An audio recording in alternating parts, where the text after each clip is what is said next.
keeps us pitted against one another, and that system that fuels us to stay pitted against one another and looking at each other like we each other's enemy.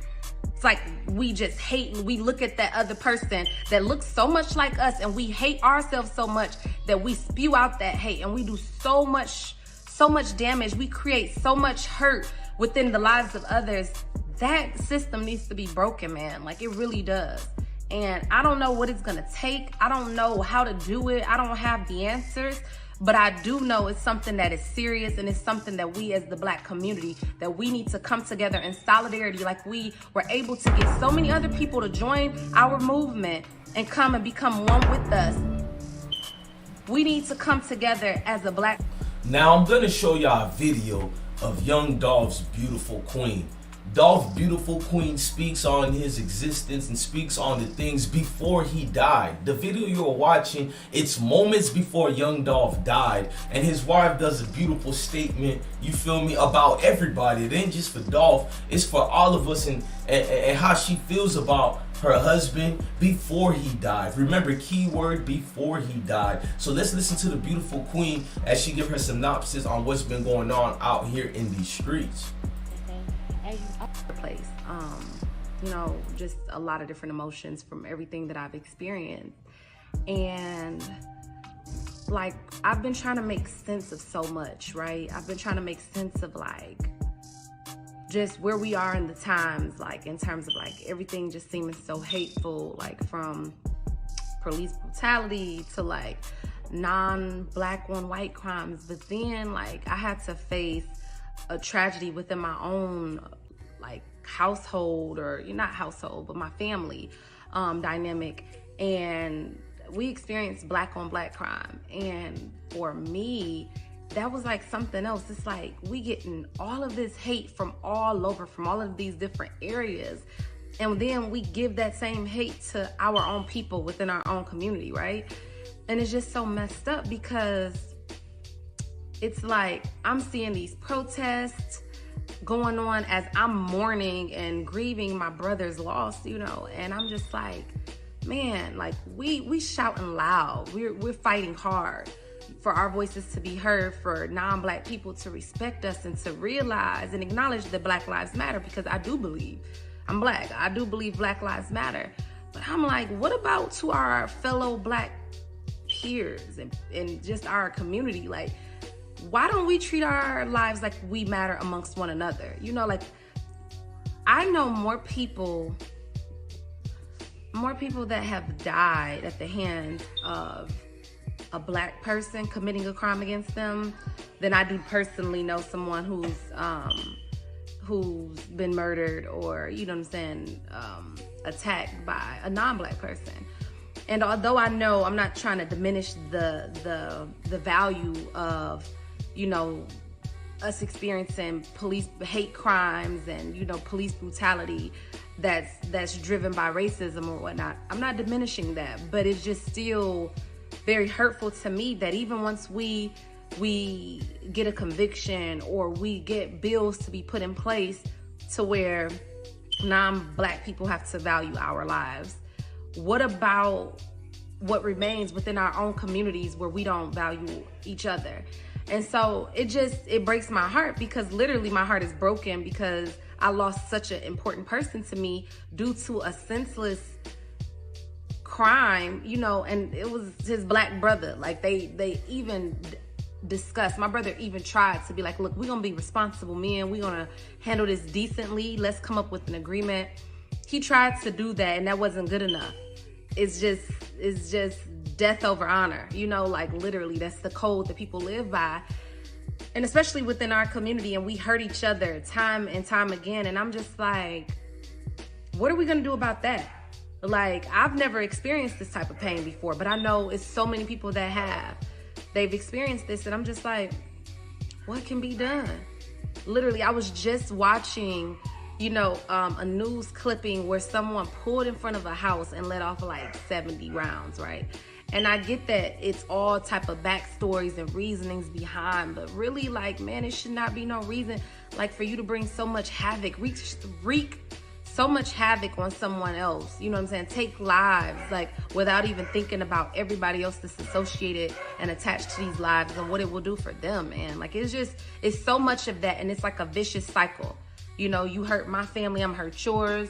I hurt your family, you gonna hurt mine. And it just keeps going. And it's like, what are we gonna do to combat that? What are we gonna do to end that? How can we protest against that? How can we shame the people within our community to like the utmost way of shaming someone? I don't know, like, what to do, you know, but putting our heads together, like, when are we gonna come and put our heads together to figure out what can be done? And that's where my head has been. And I've just been silent because it's like, I don't want to come off like, oh, my hurt is bigger than, you know, everybody else's hurt or anything like that. But it's just like, my hurt is real. I got to acknowledge it. And this is like, I really wonder, like, what are we going to do? Like, I'm literally stuck in this place where I'm realizing, like, we don't value our own lives. Like, I was robbed, like, about 2007, I was robbed at gunpoint in Detroit. And two black men, like, they robbed me at gunpoint, right? It was during the holidays. And it was like, they didn't look at me like I was their sister, like I could be, you know what I'm saying, they little cousin, like nothing. Yeah, like they literally could have taken my life.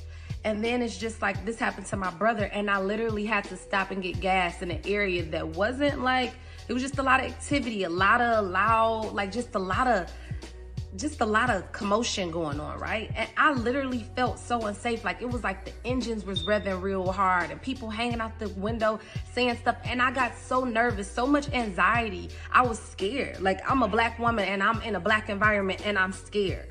I'm literally like, my heart was beating. Yeah, it could be from my trauma, but I'm like, at the end of the day, I realized that my life could end in an instant over someone who may just want to take it and not see me as one of them, not see me as anything of value. My life could not matter in like a blink of an eye, you know? And that's scary to me. Like, I literally, and I hate that because I love my people. Like, I'm the type of person that, like, I want to be amongst my people. I want my kids to live amongst my people, like, and to feel proud of where they come from and be proud to be black. But you say that, and in the same instant, you can sound like a hypocrite because you scared for your life around your own people. But it's like, it's a why. Because my own people will literally draw blood, like take my life and not think shit about me. And that's the problem. That is a problem. I'm like, what do we do about it? Like, I understand that why. I understand that it's a system that created us to be so against one another, but we got to break that system too. Like, we have to. It's a system that's been created for everything that we endure as black people, but we got to break those systems. Just as we want them to break their systems and the way that they deal with us and the way that they can abuse us and handle us like police, I feel like that's a system that we're trying to go against. I feel like it should be another system that we should be tackling. And it should be the system that keeps us pitted against one another, and that system that fuels us to stay pitted against one another and looking at each other like we each other's enemy. It's like we just hate, we look at that other person that looks so much like us and we hate ourselves so much that we spew out that hate, and we do so much damage. We create so much hurt within the lives of others. That system needs to be broken, man. Like, it really does.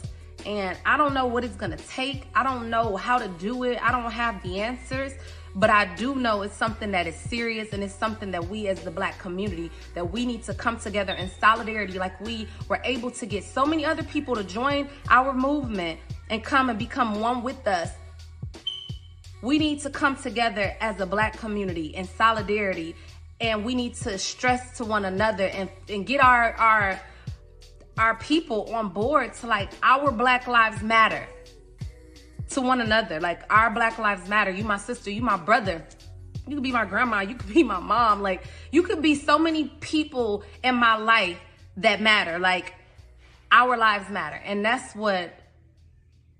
just what I want our people to kind of consider and take into just think about, just simmer on. It don't have to be no dispute. We don't got to go back and forth. It's not meant to be controversial. As controversial as the topic is, I'm not bringing it to be controversial, to go in a debate of the whys and everything like that.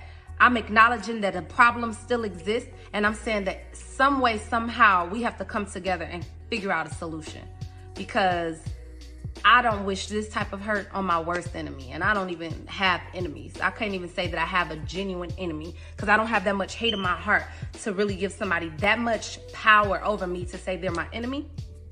But if I had one, the hurt that I feel, the hurt that my family feels, I don't wish that on that person, because it's unreal, you know, and you won't even understand it until you experience it. And I hope that nobody else has to experience it, because it's just a hurt that's not even worth feeling.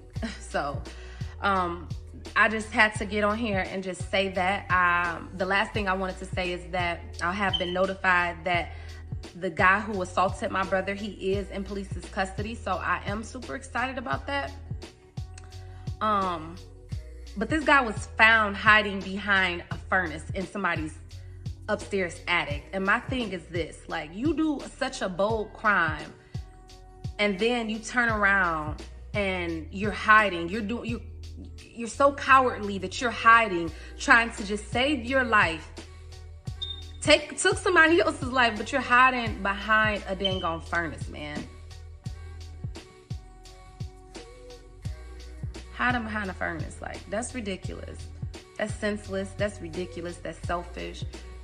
That's just, man, like, I'm speechless from that. So on one side, my family is elated that, you know, this won't be a cold case, but at the same time, it's two families being affected. One, because one is about to be behind bars. One, because a life was taken that could never be replaced. It's like we got a victory. Yeah, that person was picked up there in police custody, but on the flip side of that won't even bring back our brother, a husband, a son, a father. Like, that opportunity is not here anymore, and it's hurtful. And so I just had to get on here and just speak my piece, because I've been wanting to speak, but literally I couldn't even form my thoughts for so long because they were so overwhelming. So thank you for all of your prayers. Thank you for all of your support. Please continue to donate to King Jay's Memorial Fund, just to help the family, just to at least until everything settles, the dust settles, the finances are all sorted out, that they can have a peace of mind that, hey, you know, you are being supported. It's okay. You know, like, you don't have to just worry about just trying to keep the business afloat so hard that you forgetting to, like, cry, you know, like, you gotta mask everything, you know, like, I want my family to be able to allow a little time to breathe, a little cushion to be able to breathe. And that's why I'm asking for your support, and just to keep them lifted in prayer, because they deserve that. They didn't deserve this situation. And I just I'm praying for the healing of the world. I really am. That's my prayer, to heal this wicked, vicious, vile world. So thanks. It's like we getting all of this hate from all over, from all of these different areas, and then we give that same hate to our own people within our own community, right? And it's just so messed up, because it's like I'm seeing these protests going on as I'm mourning and grieving my brother's loss, you know, and I'm just like, man, like, we shouting loud, we're fighting